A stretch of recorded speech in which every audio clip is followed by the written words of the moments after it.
तो बिस्मिल्लाहिर्रहमानिर्रहीम। तो अगला जो हम लेक्चर करने जा रहे हैं, ये क्या हो गया है, आई डोंट नो। हाँ, सही हो गया।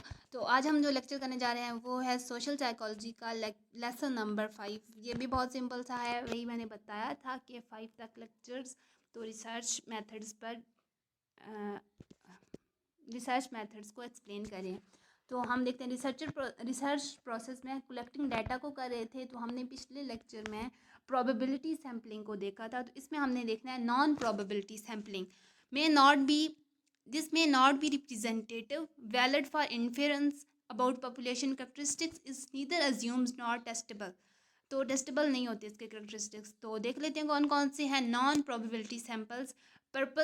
Purposive sampling, the investigator select the element to be included in the sample on the basis of their special characteristics। हमने special characteristics को देखने हैं, उसकी basis पर हमने sample निकालना है। Accidental sampling involve the selecting respondents primarily on the basis of their availability and willingness। मतलब एक्सीडेंटली हमने निकाल लेना है, अगर कोई अवेलेबल नहीं है तो उसकी जगह पर सैंपल की अपनी मर्जी की वजह से। Convenience sampling, group composition is heavily based and results shall never be generalized. Commonly used in pilot studies. Call-in survey is usually used by TV and radio shows to poll the view। हमने पोल बना देना है कि आप लोग calls करके अपनी राय दे सकते हैं एक सर्टेन इशू के बारे में। इसको कॉल इन सर्वे कहते हैं। देन टाइप्स ऑफ डाटा, ये हम पहले पढ़ चुके हैं। Quantitative data exist in non numerical form and qualitative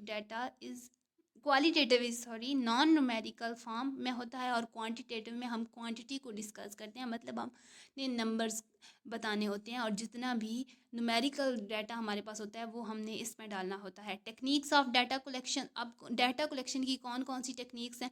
सबसे पहले सेल्फ रिपोर्ट आ गई कि आपने जाके सैंपल से या फिर जो भी आपका मेन सब्जेक्ट है उससे जाके बताना है कि आप क्या ऑब्जर्व करते हैं, ये सेल्फ रिपोर्ट में आता है। डायरेक्ट ऑब्जर्वेशन, आप जो खुद देख रहे हैं, ये जो सेल्फ रिपोर्ट है ये ज़्यादा लोग नहीं इस पे करते, क्योंकि इसमें गलत होने के चांसेस होते हैं, बायसनेस के चांसेस ज़्यादा होते हैं। तो डायरेक्ट ऑब्जर्वेशन, आपने डायरेक्ट जो आप देख रहे हैं वो आपने लिखना है। आर्चिवल इन्फॉर्मेशन, आर्चिव का मैं पहले बता चुकी हूँ। आर्चिव होता है जो हमारे पास चीज़ें पहले से पड़ी हुई हैं, टीवी शोज़, मैगजीन्स, न्यूज़पेपर में जो कुछ रिकॉर्डेड इन्फॉर्मेशन है वो हम देख सकते हैं आर्चिवल इन्फॉर्मेशन में। These techniques are non mutually exclusive.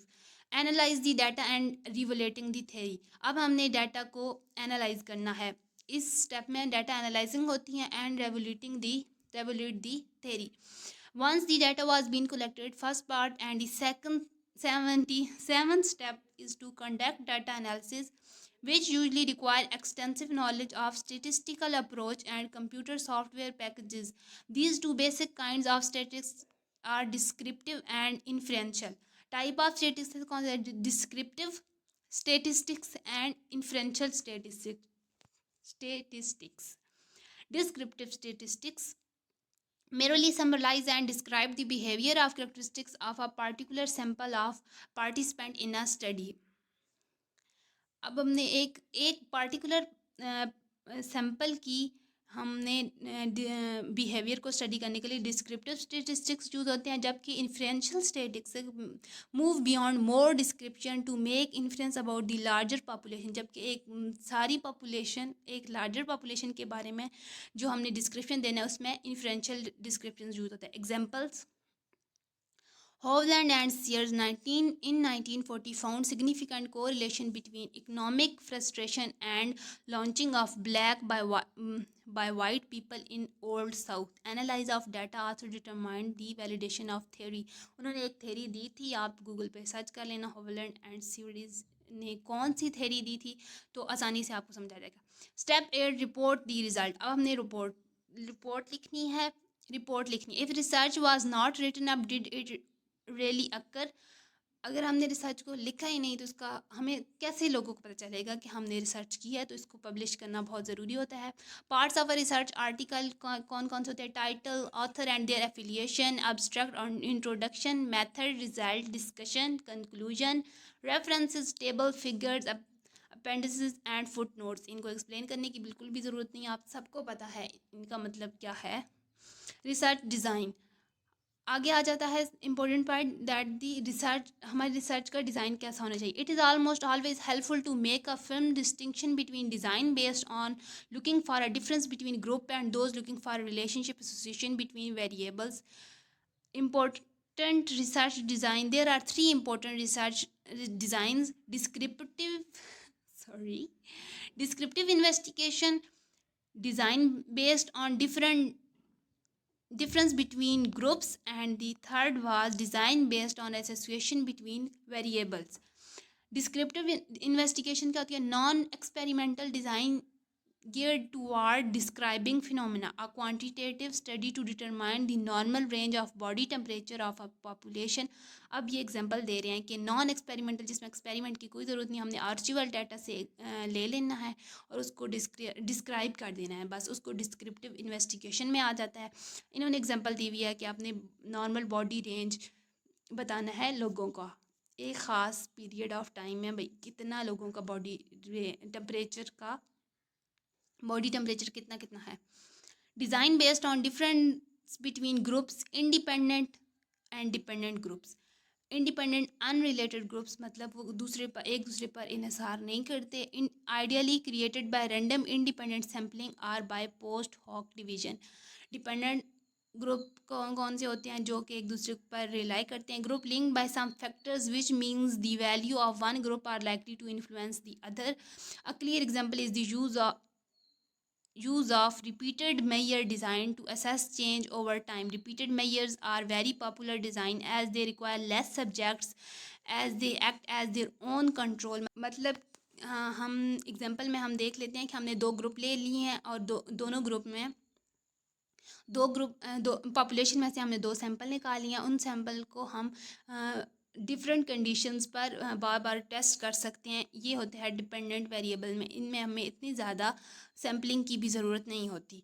Design based on the association between variables also use in experimental situation when the level of variable is manipulated and associated changes in the other variable investigated. Effect of punishment and reward on performance, मतलब हमने एक variable को change करके दूसरे variable पर उसका जो affect होता है उसको देखने के लिए ये यूज़ होता है। Extensions of earlier three designs, उनमें कौन कौन सी एक्सटेंशन हैं? Longitudinal designs really on extension of a simple repeated measure design subject or event or studies in order to investigate change over prolonged period of time, as in some case studies it may also be called a kind of a extended dependent group design.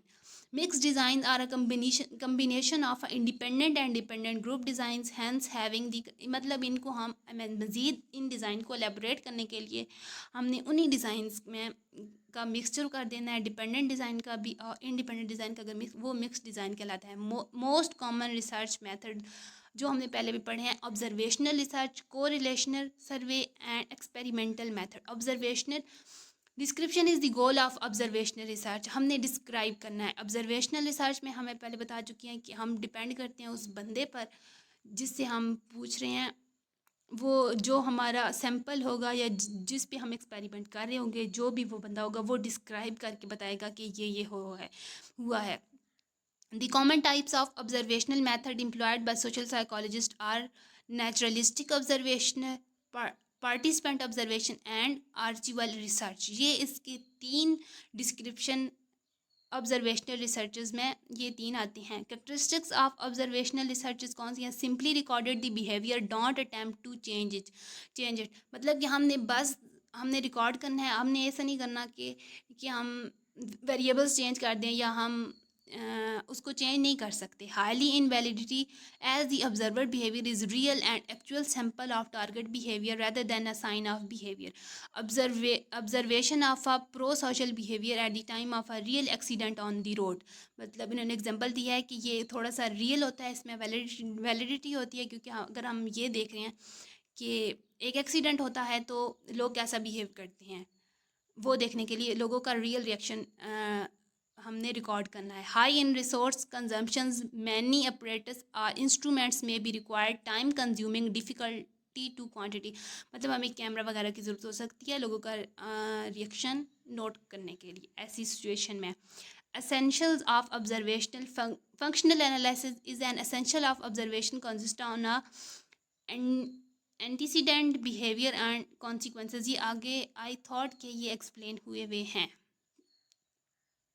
Number 2, categories of behaviour. Category of a target behaviour need to be very clear described and then operationally defined for better understanding and measurement. For example, interpersonal interaction could have following the further categories: initiate conversation, maintain eye contact, among others. Category of behaviours में ये बताया गया है कि अगर हम कोई observational research कर रहे हैं, क्योंकि बेसिक तो हम ऑब्जर्वेशनल रिसर्च पे बात कर रहे हैं, तो हमने ये देखना है कि हमने बहुत उसके साथ साथ बिहेवियर, उस बंदे की बिहेवियर को जिसको हम स्टडी कर रहे हैं, उसके दूसरे एस्पेक्ट्स को भी देखना है. मतलब कि अगर हम इंटरपर्सनल या इंटरेक्शन पे बात कर रहे हैं, तो हमें उसकी दूसरी कैटेगरीज बनती हैं, उनको भी नोटिस करना है. दैट आर इनिशिएट कन्वर्सेशन, मतलब लोग बात कैसे स्टार्ट करते हैं, उसके बाद बात जो भी हम टॉक्स कर रहे हैं या हम कन्वर्सेशन कर रहे हैं उसको मेंटेन कैसे करें, उसके बाद आई कांटेक्ट कैसे मेंटेन करें, और भी बहुत सारी categories of aggressive behaviour. Second example इन्होंने दी है फिजिकल और वर्बल. फिजिकल में आ गया है कि हम पुशिंग कर रहे हैं. अगर आप बिहेवियर, कोई बंदा कैसे अगर पुश कर रहा है, हिट कर रहा है, पंचिंग कर रहा है, तो ये सब भी हमें इसमें ऑब्जर्वेशनल रिसर्च में देखना पड़ता है. इसको भी अपनी रिसर्च में डिस्क्राइब करना पड़ता है. उसके बाद वर्बल कौन कौन सी होती है, मुंह से बोल के नेम कॉलिंग कर लें, थ्रेटनिंग वे में स्पीक करें, वो सब देखना है. होप सो आपको समझ आ गई होगी. अगर समझ आ रही है तो चैनल को सब्सक्राइब कर दें. टिल देन अल्लाह हाफिज़.